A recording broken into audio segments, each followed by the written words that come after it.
Hello? Anybody out there? My name is Walter, and I'm the alter ego of the dude who talks in the upcoming video. I have my bullshit detector on, and if the dude says anything suspicious, I'll set it straight. I hope you enjoy the video.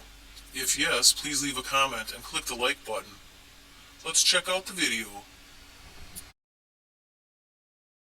My name is Joe, and I got a few requests here to explain what I did to exchange my engine from an older 2011 to 2014 engine to a newer model engine. Certain things changed there. They have a different head speed, cylinder heads, different porting, all in the name of saving some money on your gas mileage here, I guess. So with my Subaru, it started. It was a 2011, and it burned oil from the beginning here, always about a quart per 800 miles or so. And I didn't think much. I looked online, and they said, yeah, that's normal for these engines because they're high performance engines. Yeah, these engines are nothing but high performance engines. It's not a WRX or so. What Joe wanted to say was that the FB25 engine in his Forester is nothing like the high-performance EJ257 engine in the WRX. It's a regular engine, so there's not a high performance, so the oil burning was quite an issue for me. But I thought, hey, I drive it till it croaks pretty much, and I did it till about 130,000 miles, and I did my regular oil changes. I watched it. I mean, you have to, after all, it's burning like crazy. And then all of a sudden I got about 135,000 miles or so. I got the engine light went on. I checked it out, checked the codes. It says my catalytic converter is busted. And I assumed so after burning so much oil. The catalytic converter doesn't like that. So I bent out there and thought, just get a used 2011 on a junkyard somewhere. But it was pretty rare to find at that moment because apparently other people had the same problems. And it was really hard to find. You can find sometimes a short block, but they are godly expensive. You can find sometimes a long block, but again, it's a price issue. So I thought, maybe I'd take it out and just rebuild the engine. It's not so bad. But when I add all the pricing and my machining and everything, it's still expensive. So I thought, okay, this is it. There must be some other way. So I looked into newer engines after all the FB25s, what can be different. And I found a FB25 from a 2016 Subaru for about $900 or so. I thought, hey, that's cool. Just take it, put it in the car, and it should be fine. I didn't spend any time thinking or researching because I thought, hey, same thing, more modern styling, different looks on the plenum or so. But hey, cool, looks all new. So I put the engine in, and actually I had to do some changes because I have a manual car, and that engine came out of an automatic, and I had to change the crankshaft sensor bracket because it's a little bit more deeper in the block here in the back. But unfortunately that bracket broke off, and when I tried to remove it, it was pretty much on there. It's pretty cheap cast, and it was pretty seized on that dowel pin. So I thought, okay, I make myself a new one. I scanned it, glued it together, scanned it, made a new one on the machine. I have the luxury to have a machine shop here, so I thought that should be all I have to do on that engine, and put it in till I found out actually, oh yeah, there's some differences in the idler pulley too in the front, because the old engines had, this is the old one, they have a power steering pump here and then the alternator here, and on the front here, you can see here goes the idler bracket for the belt there, and the new one here doesn't have that anymore. So that's how I started out and thought, okay, now I got the crank sensor bracket, and now I have to make myself an idler bracket because that didn't work either. And that's what I did. I made myself an idler bracket which bolts on there, right under here, and under where the alternator goes. So I thought, that's it now. That's it, done. Put the engine in. I put the engine in, and then all of a sudden I started it up, and it ran right away. I thought, ooh, cool. And then I waited a little bit because of the check engine light goes out or not, and yeah, it didn't go out, so I checked the codes, and it was 50 codes in there, TGV valve and a cam, crank, sensor. I mean, that was a barrage of codes. I thought, that doesn't sound cool. So that's when I decided, let's check that TGV business out here, and found out then, these TGVs on the newer models right here. First of all, they have a plastic intake runner here now. In the old days, they had actually a nice aluminum one, cheapened out again. And so I thought, hey, what is the difference here? So I measured the signals here, and these ones are just, the signal is totally different than the ones on the old TGV tumbler generator. So I thought, okay, this is not good. First of all, these ones going the opposite way than these ones here. These ones turning the opposite way. They're going this way, the other one going this way. So that didn't work. You could overcome it by just changing that one lead to this side, the other one to this side, and that should work. But it didn't, because the signal it feeds back into the computer is totally different. So the computer can't do nothing with it. It's useless to him. So I thought, okay, now I have to start that journey to figure out what they're going to do. I thought maybe I could just take the tumbler generator off and bolt it on. Didn't work like that. So the next option is how I'm going to manage the old stuff on a new engine. So I pretty much, first of all, hey, do what I can do, what goes from the old engine to the new engine. And I took everything off, everything, complete wiring harness, the crossover coolant channel here, tube, and put everything on there, what was on there. The only thing, I had to change the knock sensor on the new ones is actually over here in the front, and on the old one, it's actually in the back. So, but they have a provision there. They left that in there, so that was not a big deal. And everything else fits pretty much. There's no difference from anything compared to the old one. So I thought, okay, put that on and then see how I'm gonna manage the different port shapes which they have. The new one is rectangular here with a little bit of a corner radius, fill it in there. The new ones look a little bit more, the old ones look a little bit more different here. So I thought, hey, I can make probably an adapter plate here. And since the new ones have pretty much flush baffles in there, old one sticks out. So I thought, hey, it's easy to make just an adapter plate as short as possible to morph both shapes together. Here's a little video of the adapter plates being made for your viewing pleasure.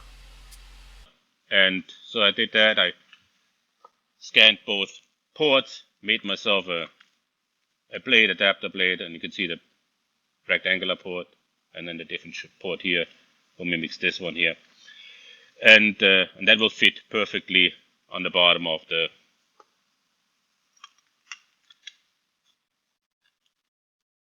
TGV valve. This was my first edition here. I used the original gasket here, which is comes pretty much with these plenums here. They go in here, but unfortunately they're pretty expensive, and you have to look around to get actually some. At least at that time I had to look around to find them. So after I did this, I put it on, and I actually have a new version of that one as well here. These are the new versions where there is now you have a O-ring in the area which goes over it, and it will seal up pretty good, I think. Nevertheless, that was one thing I overcame, and I put it all together on the front end. Still had to do my pretty much my timing chain cover, either swap to the old one, because now I really thought, hey, I have to take it off anyways, because I have to change these pretty much reluctor wheels here. The new ones has little teeth on it, and the old ones have little notches. And the signal is a little bit different, so your computer throws an alarm, camshaft, sensor, error. So I had to take it off anyways on this one here.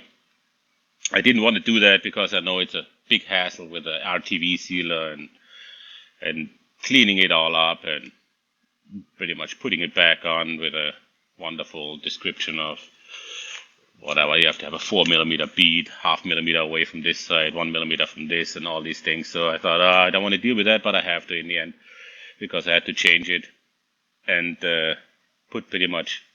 I want to put the new one on again because I don't know how much soot and garbage is in my oil pump here in the front here. I didn't want to deal with that since that engine only had 30,000 miles on it. I don't want to put the old whatever junk what's in there in a new engine. So and that's pretty much on the front end of things. You just have to buy, I guess, a seal kit if you have an old engine or so. You can get that from Marley or so. They have seal kits for the front, complete seal kit. They're not too bad. And you get the RTV sealer as well with them, so you can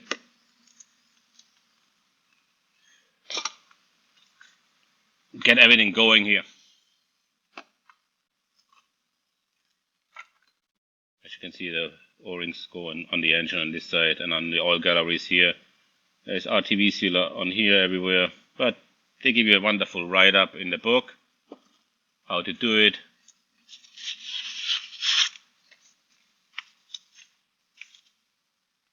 And you can pretty much get it together. You don't want to have too much RTV sealer on it, otherwise it falls in your engine, clogs up your oil pickup. In my case, I was unlucky because I had to change the timing chain, not the timing, the valve covers. Somebody ran into it with a, I don't know, forklift or something in the junkyard there. Here are some pictures of the replacement engine we bought from the salvage yard. As you can see, all the ignition coils are busted off, so was the spark plug. The oil dipstick was crushed as well. They left me with some nice vent holes on the bottom of the valve cover. Saving the best for last, the icing on the cake, they even managed to break off the input shaft of the transmission inside the pilot hole of the crank. Guess that's what you get from the salvage yard.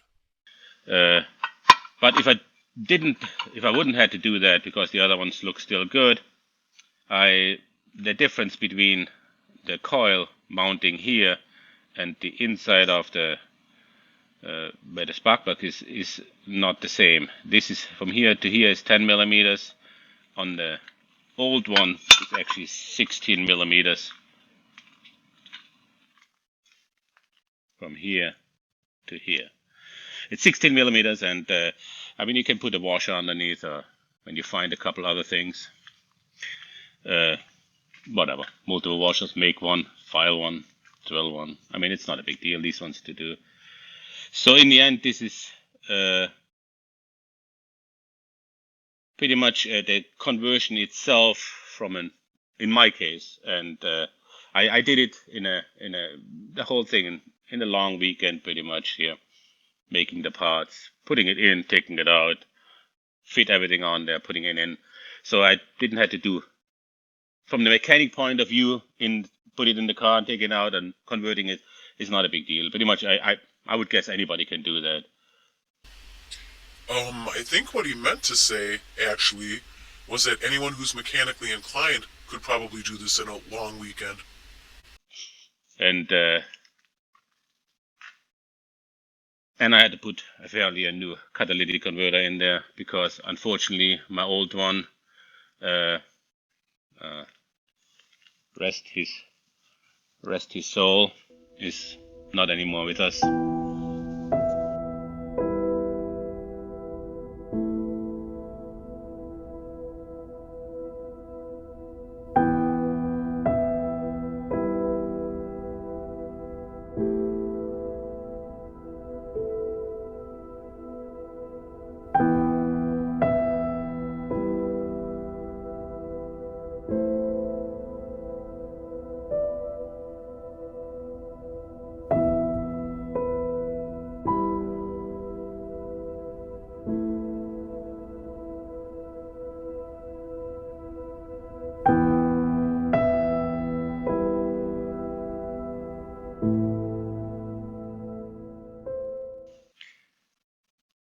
And I mean, the rest is pretty much self-explanatory. And since I took it out again, just to show you guys, and I changed the clutch because I took the old clutch. I put a new one in, and I will change the motor mounts because these ones are a little bit not 100% hard. Oh, that's what she said. Okay, and there's another thing. One more thing before I forget here.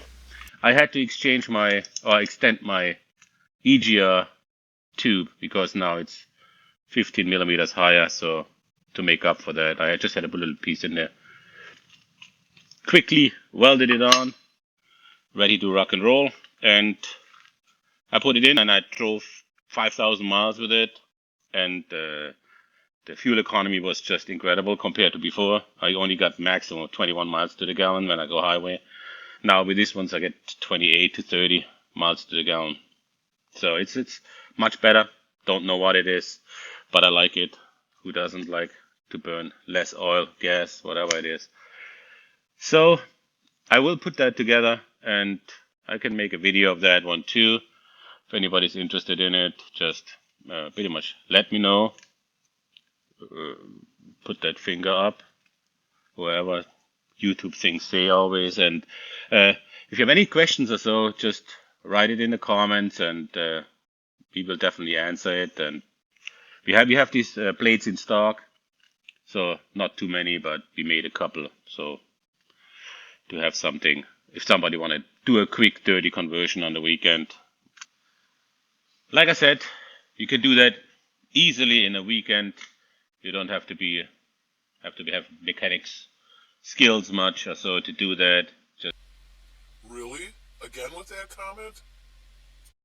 Just take the engine out, convert it over, and put it back in, and you're good to go. One more thing I forgot. My senile mind forgot that.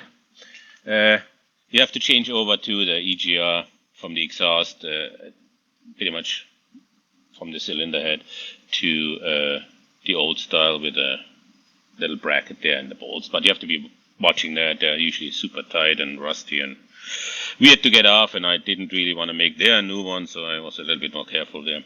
And plug one of the hoses here. I just put an aluminum plug in there. Nothing special, just to run it. It worked so far. I was leaking a little bit, but hey, it was not so bad.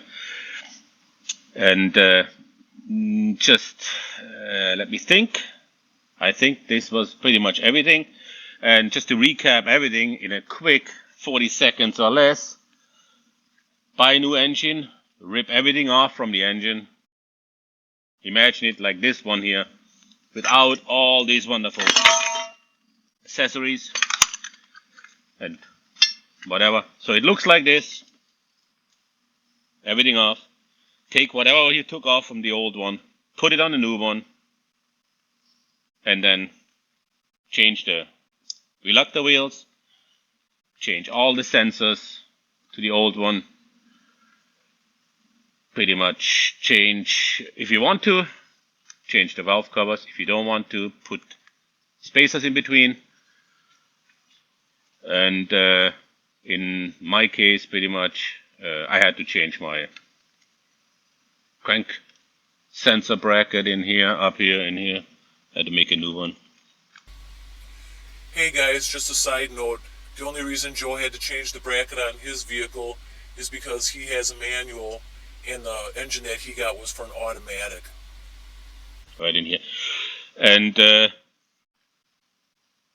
then connect everything. And if you work with the blades, if you don't want to work with the blades, it might work actually. Hey, never thought about it, but probably some people put a lot of RTV on there. Maybe it seals up actually. Maybe you don't even need them. But or some people might try a hard gasket. I can't speak to that from my personal experience. In the end, what I did, I made it a little bit more nicer, I guess, than just putting some seal in between. And the only thing you need is pretty much take it out, change everything over. In my case, get all these 4 parts, put them in. These ones come actually with the hardware and everything, so you don't have to worry about it. And put it together, assemble it, and start it up, and you're ready to rock and roll. One last detail Joe missed. He had to cut the tabs off of the injection rail covers because of the adapter plate height change. That's definitely it for the conversion. So the only thing I can say is, just do it. Hey everyone, I think Joe was eager to get off screen and forgot to thank you for watching the video. Lucky I'm here to do it for him. Thanks for watching and happy converting. Let us know how your project turns out. By the way, we will post a video of getting our car back together. Plus, there will be videos on how the plates are made. See the description below. In addition, we will be working on some cool projects with some VW vans. Spoiler alert, more power, and other things. Thanks again and happy wrenching. Cheers!